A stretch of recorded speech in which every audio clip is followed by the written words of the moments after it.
नमस्कार। आज एक ऐसी कहानी की पड़ते खोलेंगे जो सच में रोंगटे खड़े कर देगी।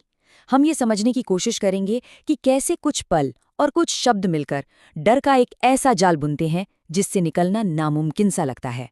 तो चलिए इस कहानी के अंधेरे कोनों में झांक कर देखते हैं। कहानी की पहली लाइन, और यहीं से सारा खेल शुरू होता है।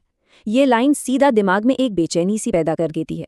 सोचिए, एक ऐसी धड़कन जिसका कोई शरीर ही नहीं। यही वो पहला इशारा है कि यहाँ कुछ भी, मतलब कुछ भी नॉर्मल नहीं है। तो चलिए कहानी के पहले हिस्से में चलते हैं, जहाँ इस डर की नींव रखी जाती है।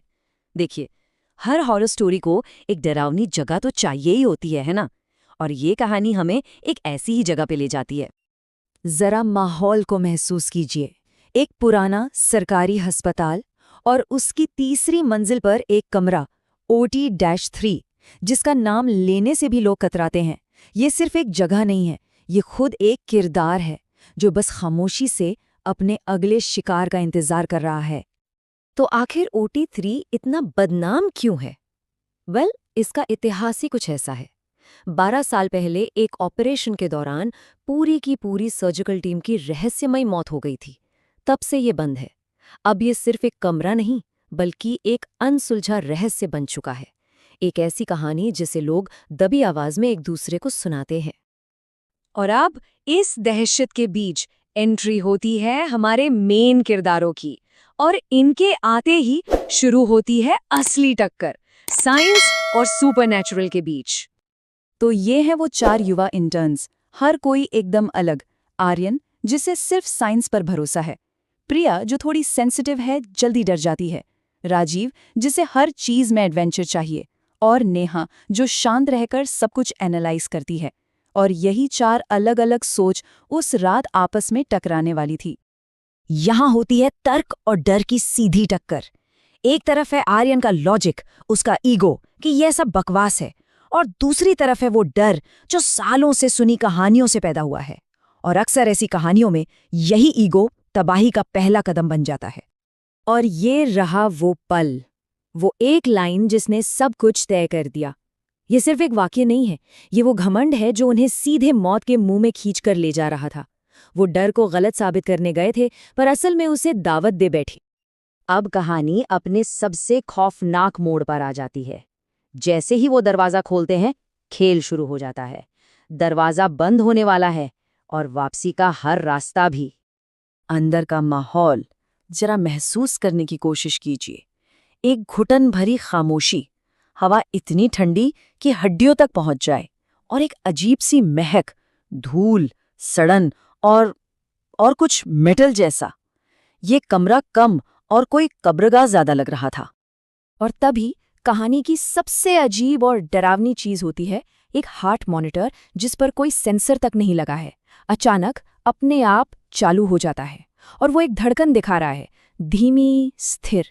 सवाल ये है कि ये धड़कन आखिर है किसकी? ये साइंस के हर नियम के खिलाफ था। और इससे पहले कि वो कुछ समझ पाते, क्लिक, धड़ाम, दरवाजा अपने आप बंद हो जाता है। Game over. अब वो सिर्फ कमरे में नहीं है, वो फंस चुके हैं। दरवाजे के बंद होने की आवाज के साथ ही OT-3 का असली चेहरा सामने आने वाला था। अब डर पर्सनल हो जाता है। ये कमरा अब सिर्फ एक कमरा नहीं, एक शिकारी है, और उसने अपना पहला शिकार चुन लिया है। स्क्रीन पर प्रिया का नाम चमकना इस बात का सबूत था कि वो किसी सोचने समझने वाली खतरनाक ताकत के निशाने पर हैं। सब कुछ इतनी तेजी से हो रहा है कि सांस लेने तक का मौका नहीं मिल रहा। एक के बाद एक। अगला निशाना, राजीव। डर अब अपने पीक पर है, और बचने की कोई उम्मीद दूर दूर तक नहीं दिख रही। और अब पैटर्न बिल्कुल साफ है। ये कोई हादसा नहीं, ये एक सोचा समझा शिकार है। नेहा का नाम आते ही ये साफ हो जाता है कि यहाँ से कोई नहीं बचने वाला। वो शैतानी ताकत एक एक कर सबको खत्म कर रही है। और आर्यन बेचारा सिर्फ ये सब देखने के लिए मजबूर है। ये कोई नॉर्मल मौत नहीं है, यहाँ कोई खून खराबा नहीं है, बल्कि उससे भी कहीं ज्यादा भयानक कुछ हो रहा है। ऐसा लग रहा था जैसे उनकी लाइफ एनर्जी को धीरे धीरे सोख लिया गया हो। एक एक करके प्रिया, राजीव, नेहा, सब खत्म। 3 जा चुके हैं, अब सिर्फ आर्यन बचा है। वही इंसान जो सिर्फ साइंस पर यकीन करता था, अब एक ऐसी हकीकत के सामने खड़ा है जिसका विज्ञान के पास कोई जवाब नहीं। ये उसका आखिरी संघर्ष है। और यही है इस कहानी का सबसे बड़ा, सबसे खौफनाक सच। नेहा के आखिरी शब्द, ये ऑपरेशन थिएटर, ये जीवित है। सोचिए जरा, ये कोई भूत प्रेत नहीं है। ये जगह, ये कमरा खुद एक जिंदा शैतानी ताकत है। आर्यन पूरी तरह हताश हो चुका है। वो एक फायर एक्सटिंग्विशर उठाता है और मेन मॉनिटर पर दे मारता है। वो उस शैतान का दिल तोड़ने की कोशिश कर रहा है और इसके बाद एक गहरा सन्नाटा छा जाता है। क्या वो कामयाब हुआ? और उसी सन्नाटे के बीच एक हल्की सी क्लिक की आवाज आती है। दरवाजा खुल गया है। शायद उस ताकत के दिल पर हमला काम कर गया। वो कमजोर पड़ गई और यही आर्यन के बचने का इकलौता मौका था। आर्यन बच तो निकला, लेकिन क्या वो सच में आजाद हो पाया? कहानी अब अपने अंजाम पर पहुंचती है, जो हमें एक सीधी सी बात सिखाती है, कुछ दरवाजे हमेशा के लिए बंद ही रहें तो अच्छा है। अगली सुबह का मंजर दिल दहला देने वाला था। आर्यन गलियारे में बेहोश मिला, जिंदा लेकिन गहरे सदमे में। और अंदर प्रिया, राजीव और नेहा की लाशें। अस्पताल ने वही किया जो वो कर सकता था, इस राज को हमेशा के लिए दफन कर दिया और OT3 को परमानेंटली सील कर दिया। और इस तरह OT3 एक रहस्यमयी जगह से मृत्यु क्षेत्र बन गया, एक डेथ जोन।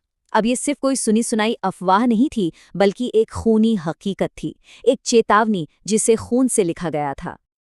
और हम इस कहानी के विश्लेषण को इसी एक खौफनाक सच पर खत्म करते हैं। ये ऑपरेशन थिएटर, ये जीवित है। जरा सोचिए, एक जगह जो जिंदगी बचाने के लिए बनाई गई थी, वही जिंदगी के दुश्मन बन जाए। ये एक ऐसा डर है जो कहानी खत्म होने के बाद भी पीछा नहीं छोड़ेगा।